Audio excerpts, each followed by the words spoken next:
Sir जय हिंद। Colonel SS Pathania sir, जय हिंद। बहुत बहुत शुक्रिया समय देने के लिए। Thank you sir. जय जय हिंद राजेश, गॉड ब्लेस यू।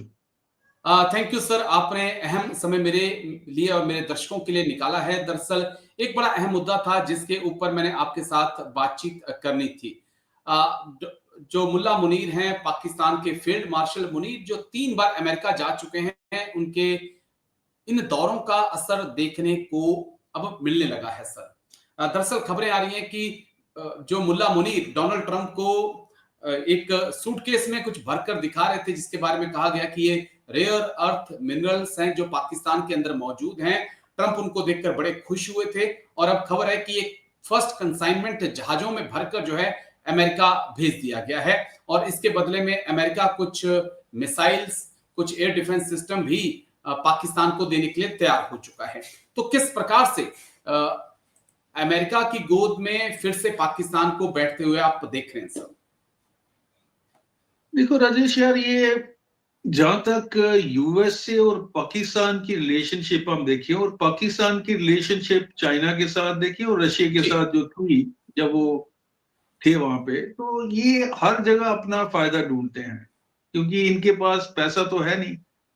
तो ये कोई भी अपॉर्चुनिटी मिस नहीं करना चाहते हैं जहां से ये पैसा बचा सके और अपनी गवर्नमेंट को चला सके। इमेजिन ए कंट्री जिसका फॉरेन रिजर्व सिर्फ $7 बिलियन है, हमारा तकरीबन $700 बिलियन है। तो आप इमेजिन कर सकते हो कि ये कैसे चल रही होगी कंट्री, अल्लाह के भरोसे चल रही है। अभी ये जो रेयर अर्थ मिनरल है, इसके अंदर तकरीबन 17 वेराइटीज हैं मिनरल्स की, और इनको रेयर इसलिए बोला जाता है कि ये एक जगह कंसंट्रेटेड नहीं होते हैं। जैसे आपको लिथियम के भंडार मिल जाएंगे, सोने के भंडार मिल जाएंगे, हीरे के भंडार, they are scattered all over. तो जब ये स्कैटर्ड है तो उतना ही जो मुश्किल आएगी, टेक्नोलॉजी होनी चाहिए उसके लिए, जो तो वो बहुत सही पेशेंस और बहुत ही दुर्लभ काम है जो पाकिस्तान के बस में नहीं है। अभी सवाल ये उठता है कि चाइना पाकिस्तान से इतना जुड़ा हुआ है, तो चाइना ने उसमें इसकी मदद क्यों नहीं की? या चाइना की प्रायोरिटी थी कि वो जो इकोनॉमिकल कॉरिडोर बना रहे हैं सी पैक, उसके ऊपर ज्यादा जोर था कि गदावर जो एयरपोर्ट है, पोर्ट को अपने पास वो मिला लें।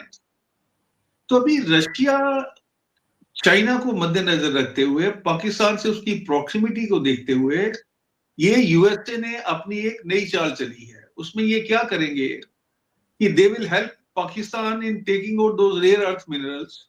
और चाइना के ऊपर उनकी जो डिपेंडेंसी है, बिकॉज सबसे ज्यादा जो स्टॉक है वो चाइना में है, तो अमेरिका ये चाहेगा कि मैं अपना एक तोड़ क्रिएट कर लूं जहां से मेरे को इसकी सप्लाई मिलती रहे। क्योंकि ये जो चीजें हैं, अगर आप कोई भी अपने इलेक्ट्रॉनिक्स ले लीजिए, एविएशन ले लीजिए, एयरक्राफ्ट इंडस्ट्री, उसके लिए बहुत जरूरी है और अमेरिका के पास ये नहीं है।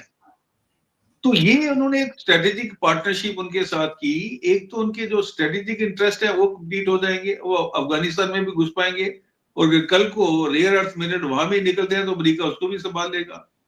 और दूसरा, पाकिस्तान को उसके एवज में ये एक प्रोसेसिंग प्लांट्स बना के दे देंगे वहां पे। तो वहां से रेयर अर्थ मिनरल निकाले जाएंगे, उनका जो पूरी सफाई करके उनको डेवलप किया जाएगा।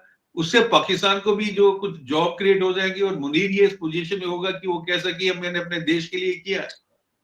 लेकिन इसमें जो सबसे उभर की जो चीज आ रही है कि how China is going to react, because कहीं ना कहीं यूएसए की ये पॉलिसी है कि वो चाइना और पाकिस्तान के बीच में जो बढ़ते हुए संबंध हैं और जो चाइना अपना इन्फ्लुएंस अफगानिस्तान में भी लगाना चाहता है, उसके अंदर वो अपना दखल दे। और आपने देखा होगा कि ट्रंप ने ये भी बोल दिया था कि इनकी जो बड़गांव एयरफील्ड है उसको दोबारा लीज पे लेना चाहता है।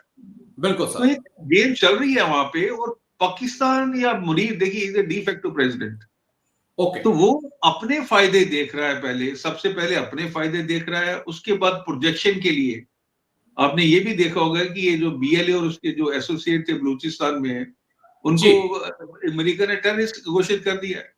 तो भी वो सिस्टम शुरू हो गया कि you rub my back, I will रब you back and let both B very very happy about it. तो यही कर रहे हैं।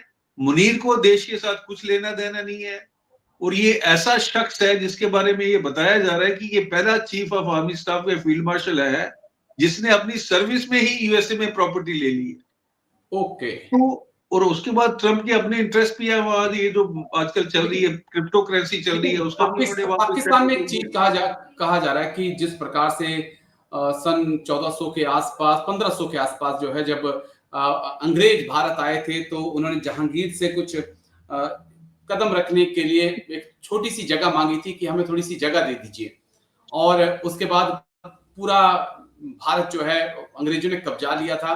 क्या पाकिस्तानी कह रहे हैं कि कुछ उसी तरह से कहीं जनरल मुनीर अमेरिका को बुलाकर एक बार फिर से पाकिस्तान को कॉलोनी न बना दे?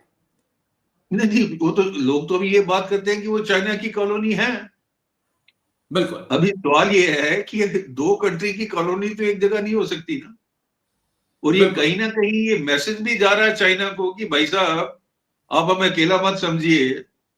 अगर ताइवान के ऊपर चाइना थ्रेटन कर सकता है कि मैं 2027 तक उसको ले लूंगा, तो ये एक किस्म का सेफगार्ड मैकेनिज्म भी है, जिसके अंदर कल को चाइना के साथ इनके रिश्ते अगर खराब हो जाते हैं और चाइना इनको बिल्कुल पूरी तरह से फिट करने की कोशिश करता है, तो America will come to the rescue. And you never know, they may have a deal also कि भाई जैसे उन्होंने पाकिस्तान ने सऊदी अरेबिया के साथ की थी म्यूचुअल डिफेंस पैक्ट की, वैसी कोई डील वो ट्रम्प के साथ कर ले। लेकिन तो बस एक सिचुएशन, आखिरी सवाल जो मैं आपसे समझना चाहता हूं, क्योंकि भारत के लिहाज से जो खबरें आ रही हैं कि अभी तो ये आ रहा है कि अमेरिका पाकिस्तान को अब्राम मिसाइल देने जा रहा है, जो एयर टू एयर मिसाइल है, लेकिन हिमार्स रॉकेट की भी चर्चा है कि हिमार्स रॉकेट सिस्टम भी पाकिस्तान को अमेरिका दे सकता है, और साथ ही में थर्ड एयर डिफेंस सिस्टम जो है वो भी जनरल मुनीर ने ट्रंप से मांगा है, उसकी भी चर्चा है कि वो भी पाकिस्तान को दिया जा सकता है इन रेयर अर्थ मिनरल्स के बदले में। इसे हम कैसे देखते हैं भारत के लिहाज से, क्योंकि उसका इस्तेमाल ईरान के खिलाफ नहीं होगा, उसका इस्तेमाल चाइना के खिलाफ नहीं होगा, निसंकोच उसका इस्तेमाल भारत के खिलाफ ही होना है। देखिए इसमें कोई शक नहीं है कि अगर ये मुनीर उनको ये फैसिलिटीज एक्सटेंड कर रहा है, और आपने ये भी सुना होगा कि एक पसनी पोर्ट है जो गवादगर की पोर्ट के बिल्कुल पास है, कराची की भी उसका 600 किलोमीटर का फासला है, तो अगर वो भी अमेरिका को दे देता है तो अमेरिका जो है उनको उसका परमानेंट एलाई बन जाएगा, क्योंकि इनके जो दोनों के इंटरेस्ट हैं वो म्यूचुअली सर्व हो रहे हैं। और भारत ऐसे ही इस समय भारत जो है अमेरिका की गुड बुक्स में नहीं है। अमेरिका अपना पूरा कोशिश कर रहा है कि किसी ना किसी तरह से भारत को नीचे दिखाया जाए। तो अगर पाकिस्तान को ये सोचना चाहिए कि चाइना और अमेरिका के अंदर उसका ज्यादा अच्छा दोस्त कौन हो सकता है, उस पर अगर वो मिस्टेक कर देते हैं, क्योंकि दोनों एक म्यान में दो तलवारें तो रह नहीं सकती राजेश जी।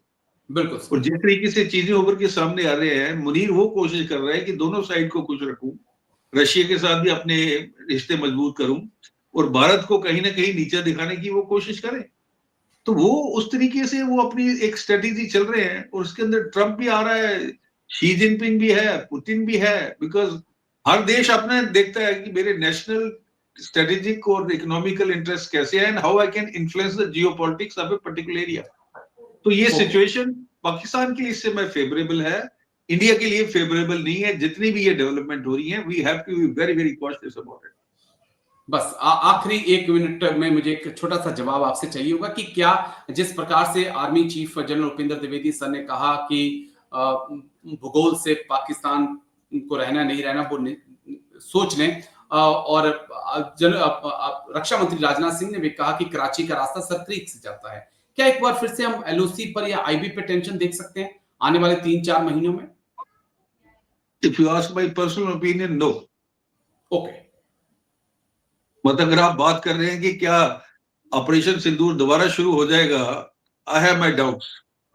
ओके, ठीक है, लेकिन चलिए, क्योंकि चर्चाएं बहुत तेज हैं कि बिहार इलेक्शन से पहले शायद कुछ हो जाए, क्योंकि दोनों तरफ ऐसी खबरें हैं कि राजनीतिक लाभ लेने की कोशिश दोनों देश के नेता करते हैं। वो करते हैं। सवाल वो है कि एक होता है कि हम सिर्फ अपना वो डायलॉग मार के उधर से डायलॉग आएंगे, यहाँ से डायलॉग जाएंगे, ऑन ग्राउंड स्टेटस को मेंटेन रहेगा। बाकी ये डायलॉग बाजी चलती रहेगी। दोनों देश है, उनके जो ख्वाजा, उनके जो डिफेंस मिनिस्टर है, उन्होंने भी अपना रिएक्शन दिया है, तो ये चलता रहेगा। This is diplomacy, part of diplomacy. लेकिन इस समय neither Pakistan nor India can afford a war. War is a very costly venture Rajesh ji. ये विशफुल थिंकिंग तो है नहीं कि मैं और दो देशों के बीच में जब लड़ाई होती है, और ये दोनों देश इस समय इकोनॉमिकली हम इतने तगड़े नेशन तो है नहीं कि इसको सस्टेन कर सके। शुरुआत करनी आसान है, to maintain and sustain a war, that's very very difficult proposition. So I hope that nothing of that sort happens. ठीक है, the point is clear sir. Thank you S Pathani sir, thank you, जय हिंद, take care sir, thank you. Sir bite मुझे भेज दीजिएगा, bite भेज दीजिए, 3 minute की बाइट भेज दीजिए। थैंक यू सर, जय हिंद, thank you sir, thank you, bye.